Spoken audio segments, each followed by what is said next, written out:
اخواتنا الخلايجه كانوا دايما لما يجوا ياكلوا عسل كويس يقول لك يشهي، واخواتنا في الشام يقول لك يقبرني، واحنا كمصريين هنقول لك فيه شفاء للناس.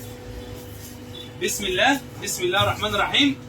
بسم الله. فيه شفاء للناس، فيه شفاء للناس. الكلام ده والحلاوه دي كلها فين؟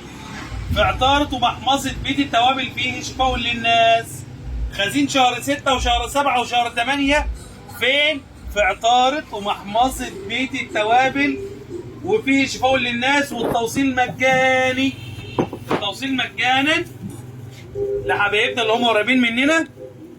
وبص بص ما بقطعش، صحتين على قلبكم، فيه شفاء للناس. مستنيكم ان شاء الله. بسعر الكيلو 55 جنيه، مع ذلك كمان عامل لك انا عرض عليه النهارده بدل من 70 جنيه، ومعاك 3 ايام تحط العسل في الثلاجه. العسل جمد، العسل طلع غير اصلي، وديته معمل اللي عملت عليه اختبار، عملت تيست عليه طلع غير اصلي، تقدر تستبدله وتيجي ترجعه تاخد القيمه، وفيه شفاء للناس وصحتين على قلبكم.